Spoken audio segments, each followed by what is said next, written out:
Doña Flor, a tall tale about a giant woman with a great big heart, by Pat Mora, illustrated by Raul Colon.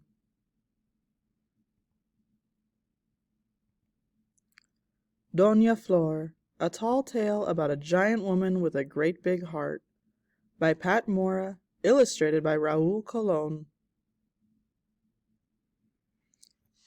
Every winter morning, when the sun opened one eye, Doña Flor grabbed a handful of snow from the top of a nearby mountain. "Brr," she said, rubbing the snow on her face to wake up.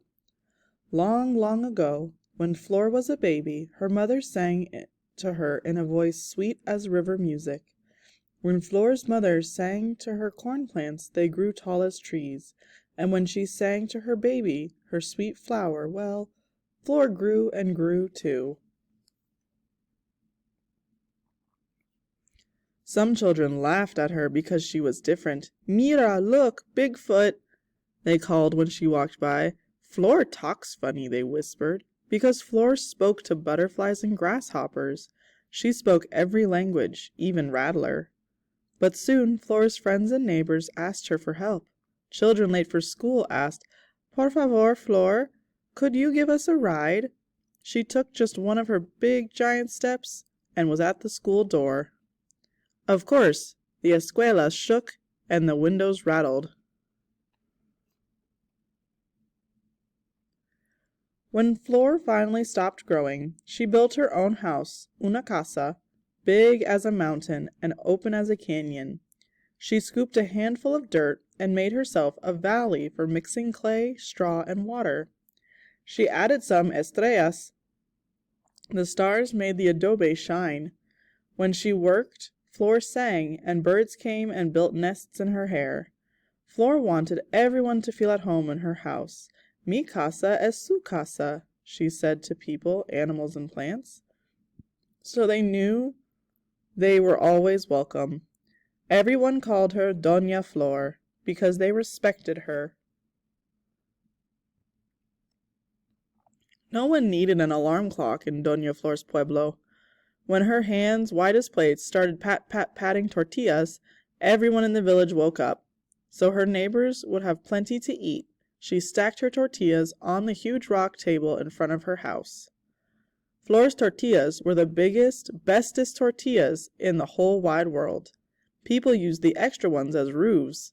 The house smelled corn good when the sun was hot. In the summer, the children floated around the pond on tortilla rafts.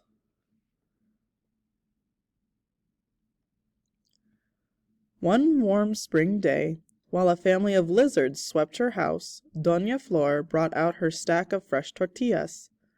Nobody came. Thought Flor. She started knocking on doors and calling to her neighbors. "¿Qué pasa? What's the matter?" she asked, bending down to peer into the small doors to see where everyone was hiding. "El puma," they whispered. "The children have heard a huge mountain lion circling the village. Listen." Flor listened, and sure enough, she heard a terrible roar. Doña Flor and her animal friends went out looking for the huge gato, but they couldn't find it. That night, she carried her tired friends, the coyotes and rabbits, back home. But just as she started to tuck them in and read them a good night story, they all heard roar. "Where is that darn cat?" asked Flor. But the scared animals were shaking and shivering under their sheets. She gave each a giant kiss. Smack! The sound echoed and woke the grumpy wind, who stormed up and down the hills a-grumblin' and a-growlin'. That night the wind got so angry that he blew the trees and houses first to the left, then to the right, again to the left, and then to the right. Now Doña Flor liked her sleep, so she wasn't smiling when she heard that wind spinning round and around the village. Together the wind and the giant cat roared all night, and nobody got much sleep. As the sun rose, Flor's neighbors, shaking in the commotion, peered out their windows. Tired-looking Flor was giving that wind a big hug to quiet him down.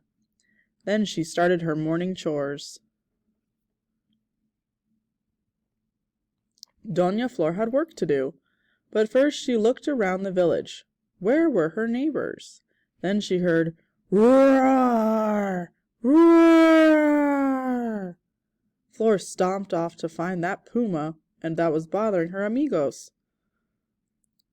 Exhausted by afternoon, Doña Flor still hadn't found that cat, so she sat outside the library for a rest. She was too big to fit inside, so she just reached in the window for a book. You see, Flor was probably the fastest reader ever. Why, she could read the whole encyclopedia in 5 minutes. She liked to sit in the shade and read stories and poems nice and slow to the children and animals that climbed all over her soft body. Today, she called, and finally the children came, but they were scared. What can I do to cheer my friends up? Wondered Flor as she saw their frightened faces. She thought and thought. Now, Flor knew that her village needed un rio, a river, so to make her neighbors happy, Doña Flor scratched a new riverbed with her thumb. When the water trickled down the stones for the first time, Flor called out, "Just listen to that! Isn't that the prettiest sound you ever heard?" She smiled, and her smile was about as big as her tortillas, but today her neighbors could barely smile back. They were too worried about the mountain lion, and sure enough, suddenly there was a terrible roar! Roar! "That's it!" thought Doña Flor, and again she stomped off to look for the giant puma. But she still couldn't find him. She went home to think and work in her garden. It was like a small forest on the edge of the pueblo, a tangle of poppies, morning glories, roses, luscious tomatoes, and chiles. Whatever she planted grew so fast you could hear the roots spreading at night. Her neighbors used the sunflowers as bright yellow umbrellas. She gave the school band her hollyhocks to use as trumpets. The music smelled like spring. "My plants grow that big because I sing to them like my mother did," Doña Flor told the children when they came 3 at a time to carry home an ear of corn. But today the children ran home when they heard roar. The sound rattled all the plates in the pueblo. Flor's neighbors' teeth started rattling too. "Where is that big monster gato?" Doña Flor wondered. The smell of roses helped Flor think, so she went inside and took a long, hot bubble bath. Everyone knew Doña Flor was thinking when bubbles that smelled like roses began to rise from her chimney. "I know," thought Flor. "I'll go to my animal friends for help." She stomped off again and she started asking because, remember, she spoke every language, even Rattler. "Go quietly to the tallest mesa," said the deer. "Vaya silenciosamente a la mesa más alta," hissed the snake. "Go quietly to the tallest mesa," whispered the rabbits. Knowing that animals are mighty smart, Doña Flor followed their advice. She walked very, very softly up to the tallest mesa. She looked around carefully for the giant cat. Then right near her she heard roar! Roar! Flor jumped so high she bumped into the sun and gave him a black eye. Flor looked around. All she saw was the back of a cute little puma. She watched him very quietly. Doña Flor began to tiptoe toward the puma when all of a sudden he roared into a long, hollow log. The sound became a huge roar that echoed into the valley. Now, the little puma thought the loud noise was so funny that he rolled on his back and started laughing and laughing until he saw big Doña Flor. "Aha!" thought Flor.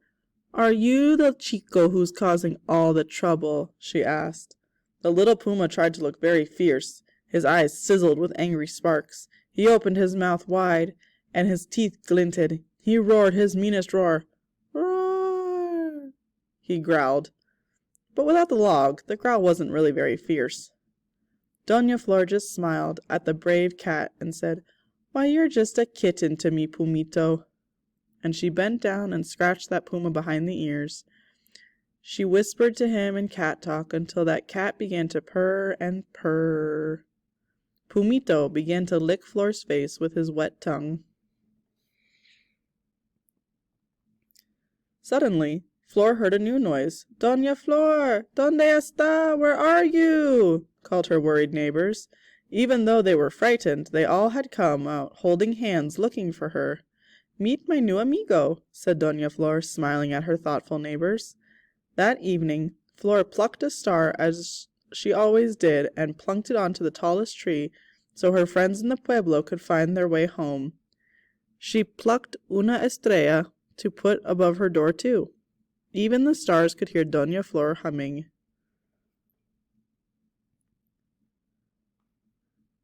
Flor liked a fresh bed, so she reached up and filled her arms with clouds smelling of flowery breezes. She shaped the clouds into a soft, deep bed and into hills of puffy pillows.